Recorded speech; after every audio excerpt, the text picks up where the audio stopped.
संतों ने कृपा करके हमें भगवत उपदेश किए हैं जिससे हमारे सारे दोष नष्ट हो जाए। कह रहे हैं कि इस संसार में कैसे जाना जाए कि ये आदमी नरक जाएगा, अपने को कैसे जाना जाए कि हम नरक जाएंगे। बोले विश्वासघातिनो ये च कृतज्ञाव्रत लोपिनः द्विज देवेषु विद्विष्टा शांतयन्ते धराम नराः। जिसने किसी को विश्वास दिलाया और विश्वासघात कर दिया उसको नरक की प्राप्ति होगी। विश्वासघाती महापापी माना जाता है, कभी विश्वासघात न करे। कोई शरण में आ जाए या किसी को वचन दे दे या किसी को विश्वास दे दे फिर विश्वासघात करे, उसको नरक की प्राप्ति होती है। दूसरा, कृतज्ञ, तुम्हारे साथ उपकार किया, तुमने उपकार नहीं माना, उसका अमंगल किया, नरक की प्राप्ति होगी। तीसरा, आज से मैं ये करूंगा ऐसा व्रत लिया और व्रत तोड़ दिया बीच में, उसको नरक की प्राप्ति होगी। ये खिलवाड़ नहीं है कि मैं ये व्रत लूंगा, ये ऐसा करूंगा, मैं ऐसा धाम जाऊंगा, ये इतने लोगों को भोजन कराऊंगा। ये कई लोग ऐसे होते हैं जो बड़ी बड़ी बातें कह देते हैं, उनको पता नहीं कि ये खिलवाड़ नहीं है। ऐसा कर दूंगा, ऐसा कर दूंगा, ऐसा कर दूंगा, और किया कुछ नहीं, वो पहुंच गए नरक। व्रत का उल्लंघन करने वाले, प्रतिज्ञा का उल्लंघन करने वाले, नियम का उल्लंघन करने वाले नरक को प्राप्त होते हैं। मैं इतनी परिक्रमा करूंगा, मैं ऐसा करूं, कुछ भी नहीं। कोई नियम को ऐसे मत लो कि मैं ये करूंगा। ए प्रभु की इच्छा होगी, समय रहा, जीवन रहा तो हो जाएगा, नहीं रहा, आप सामय के मर गए तो। ये बात ध्यान रखिए, आगे चलकर मैं सन्यास लूंगा, विरक्त होके वृंदावन वास करो, नरक जाओगे अगर नहीं विरक्त हुए तो। मैं इतना यहां मंदिर बनवा दूंगा, नहीं बनवाया नरक जाओगे।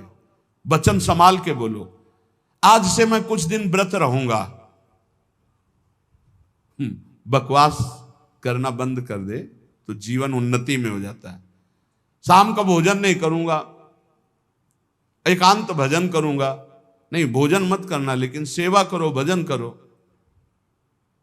समझे नहीं आते, वाणी को ऐसे बिखेरते चले जाते हैं। व्रत का उल्लंघन करने वाला नारकी गति को प्राप्त होता है। संतों से द्वेष करने वाला, गुरु से द्वेष करने वाला, ये नरक को प्राप्त होते हैं। और ध्यान से सुनो, जो माता पिता को दंडित करता है, गाली देता है, अपमान करता है, उसे सीधे नरक की प्राप्ति होती है। बिल्कुल पक्का समझ लो। माता पिता भगवान का स्वरूप है। मातृदेवो भव पितृदेवो भव। बिल्कुल बुद्धि खराब मत करो, कलयुग बुद्धि भ्रष्ट कर रहा है। माने मात पिता ने देवा साधुन ते करवावें सेवा, जिनके ये आचरण भवानी ते निश्चर समझानो। राक्षस है, और ऐसे राक्षस अब पुत्र रूप में ज्यादा पैदा हो रहे हैं। एक देखा मुंह कि माता को बाल पकड़ के घसीट रहा है, लात से पेट में प्रहार कर रहा है, पिता को थप्पड़ और सीधे छाती पे लात। वाह, इस पुत्र के जानते हो क्या गति होगी? सीधे रो नरक। फिर वहां जो दंड मिलता है, वहां मरना तो है नहीं प्यारे, ना बेहोश हो सकते हो ना मर सकते हो, होश में रहकर दंड भोगना है। नरक की ये खासियत है। 100 बार काटे जाओगे, 100 बार जिंदा रहोगे, उसे यातना देह कहते हैं। होश में ये मत मानना कि नरक वरक नहीं है। जैसे लोग कह देते अरे कौन नरक सरक, बोल लो। जब फंसते हो ना, बोले यही सब मिलता है, यही नहीं मिलता है। जब चोरी करोगे तो पहले घर से लेके थाने तक डंडा चलेगा, फिर थाने में स्पेशल पिटाई होगी, फिर कपड़े वपड़े संभाल के तुम्हारे हथकड़ी लगा के जज के सामने, फिर वहां तुम्हारी चोरी का न्याय होगा। ये ब्याज में मिला है। ये ब्याज में घर से लेकर पकड़ने तक और थाने तक जो पिटाई हुई, ये ब्याज है। मूल तो न्यायाधीश करेगा कि 20 साल की सजा या अमुक से इतना इतना दंड। ऐसे ही कर लो मनमानी पाप, यहां जो ठोकर और रोग हैं ये तो ब्याज है, मूल तो नरक में भोगना पड़ेगा। जो माता पिता का त्याग कर देता है उसे नरक की प्राप्ति होती है। जो माता पिता को दंड देता है, जो माता पिता को गाली देता है, और जो अपनी पाणी ग्रहण की हुई स्त्री को, निर्दोष स्त्री को नाना प्रकार के दोषारोपण करके दंड देता रहता है, कलह मचाता रहता है, ऐसे पुरुष को नरक की प्राप्ति। और जो अपने सज्जन पति का त्याग कर पर पुरुष का अनुसरण करती, ऐसी स्त्री को नरक की प्राप्ति होती है। जो गुरुजनों को कठोर वचन बोलते हैं, जो गुरुजनों का आदेश का पालन नहीं करते, उनका पोषण नहीं करते, जो देवता ब्राह्मण और निर्बलों का धन का अपहरण कर लेते हैं, ऐसे मनुष्यों को नरक की प्राप्ति होती है। जो मदिरा पान करते हैं, सुन लीजिए, ये चे मध्य रता पापा द्वित कर्म रतास्तथा। हमारा शास्त्र कहता है भारतवासी हो, विदेशी नहीं हो तुम, इस भूमि में जन्मे हो, यदि मदिरा पियोगे तो नरक का रास्ता पक्का कर रहे हो। बोले इसमें तो कोई हिंसा नहीं, लेकिन शास्त्र निषेध है। ये च मध्य रता पापा द्वित कर्म रतास्तथा। जो जुआ खेलते हैं, मदिरा पीते हैं, और जो साधु वेश रख के पाखंड करते हैं, इनको सीधे नरक की प्राप्ति होती है। यहां जो वर्णन हो रहा है वो बीच में विश्राम नहीं, सीधे नरक, बिना रोक टोक के। जो माता पिता को दंड देते हैं, जो निर्बलों का धन अपहरण करते हैं, जो देवताओं का धन अपहरण करते, देव मंदिरों का, जो पापी मदिरा पीता है, जुआ खेलता है, जो पाखंड करता है साधु वेश में, इन सबको नरक की प्राप्ति होती है। ऐसा थोड़ी कि तुम साधु वेश रख लिए तो तुम चक्रवर्ती हो, जो चाहो सो कर सको, नहीं। देखो, अगर साधु वेश धरकर गलती हो जाए तो भगवान क्षमा करते, चूक, लेकिन पाखंड का मतलब जानबूझ के वही करते रहना, महापातकी, अतिपातकी, इन सबको, और जो दूसरे जीव जंतुओं को पका के खाते हैं, जो जीवों को पका के, ये भारत है, भारत धर्मात्माओं का देश है, महात्माओं का देश है, यति और सतियों का देश है। यहां एक कबूतर के लिए अपने शरीर को काट के तराजू पे रख दिया, ये वो राजाओं का देश है, वो प्रजा का देश है जो शरणागतों के लिए जीवन अर्पित कर दे। यहां जो जीव जंतुओं को पका के खाते हैं, भैया सुन लो, ये जो मांस मछली अंडा खाने वाले, बोले और तो कुछ हम नहीं खाते, मछली खाते। तो मछली में जीव नहीं? बोले नहीं, ये पानी की तरोई है। हाँ हाँ, हमसे बोले एक तरोई जो होती है वो जमीन में छेलती है, ये पानी की तरोई है मछली। पानी की तरोई है वो, बनोगे तुम भी पानी की तरोई, तैयार हो जाओ, फिर तुमको सीधे मिर्ची की तरह तल के कढ़ाई में जिंदा फिर खाएंगे। वो काल स्वरूप भगवान है। अर्जुन को दिखाया कि देखो भीष्म द्रोणाचार्य लौंग इलायची की तरह फंसे हमारी दाढ़ों में, होश में रहो, शास्त्र आज्ञा है। जो दूसरे जीव जंतुओं को मार के उबाल के, बोले हम तो नहीं इसे पर खरीद के लाते हैं, वैसे ही भोग मिलेगा, दंड मिलेगा। और सुनो, जो सत्कर्म का संकल्प करके सत्कर्म नहीं करते, सत्कर्म का संकल्प लेके, सत्कर्म का ये करूंगा, ये दूंगा, ये ऐसा, कभी मत बोलो जबान से कर दो, कर दिया जबान से बोल दिया और किया नहीं तो नरक जाओगे। जो दूसरों को सदैव कष्ट ही देता रहता है, जो शास्त्र और धर्म के विरुद्ध चलता है, शास्त्र के अनुसार चलने वालों का उपहास करता है, जो दूसरे की जीविका छीन लेता है, जो द्वेषवश महामहिम गुरुजनों की निंदा में प्रवृत्त होता है, वे सब नरक जाते हैं। जो दाता दान दे रहा है और वो जाकर उसको भड़का के रोक देते हैं, नरक जाएंगे, दाता भी और भड़काने वाला भी।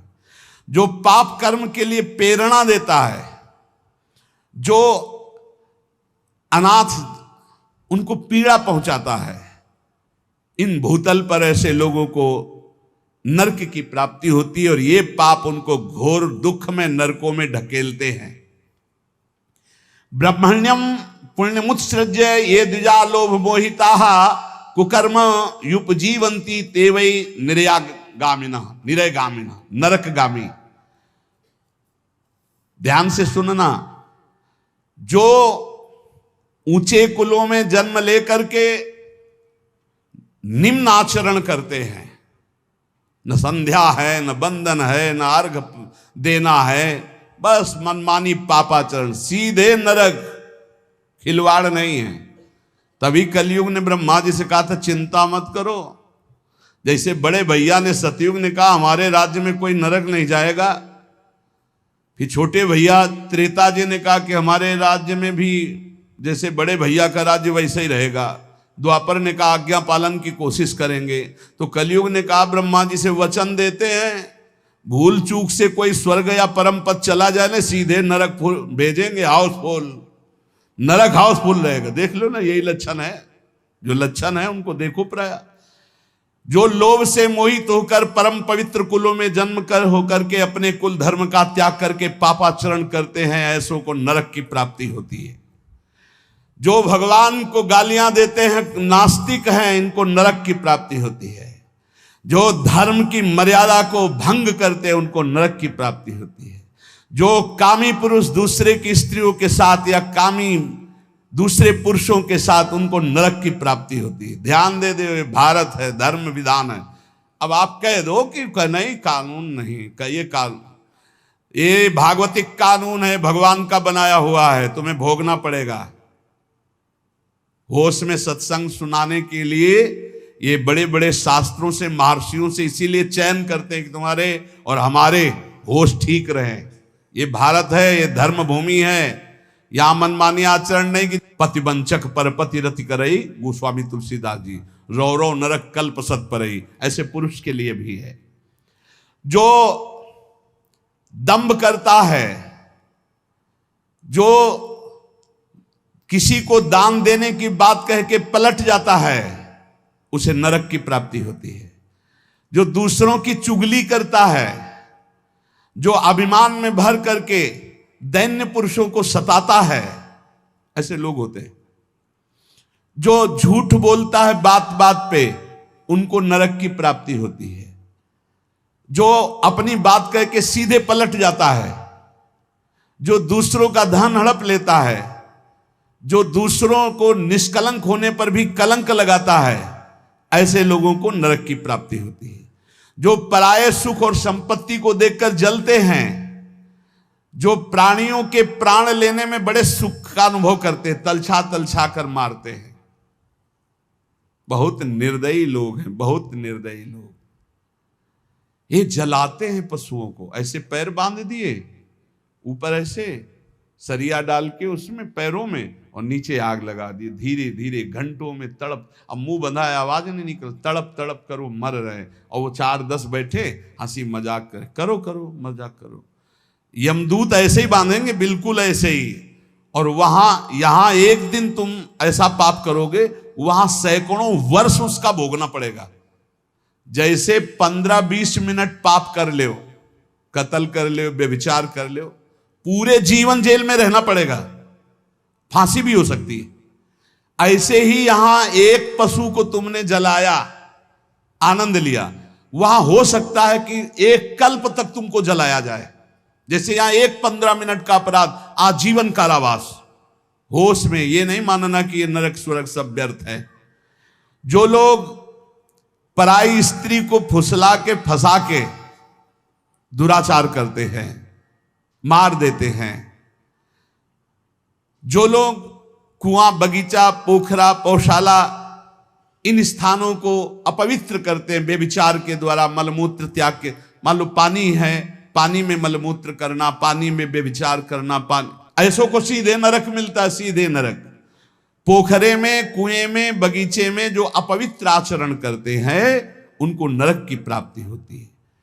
जो देव स्थानों में दी गई जमीन संपत्ति को हड़प लेते हैं, जो बच्चों को चुरा लेते हैं, शिशु बच्चों को चुरा कर बेचना, या जो अतिथि को भोजन दिए बिना स्वयं भोजन कर लेते हैं, ऐसे लोगों को नरक की प्राप्ति होती है। जो सन्यास का संकल्प लेकर फिर सन्यास आश्रम को कलंकित करते हैं, जो मित्र भाव करके दगा दे देते हैं, ऐसे जितने पुरुष बताए गए ये सब के सब नरकगामी होते हैं। इसलिए हम श्री भगवान का आश्रय लेकर नाम जप करते हुए सुधार करें, हमको नरक न जाना पड़े, इसी जन्म में हमारी भगवत प्राप्ति हो जाए, निश्चित हो जाएगी नाम जप से। और ये संकल्प लो, अब लो नसानी अब ना न सही हो, तो भगवान कृपा करके माफ कर देंगे। हम तो हम सर्व पापेभ्यो मोक्षयिष्यामि मा शुचा। श्री राधा वल्लभ लाल की।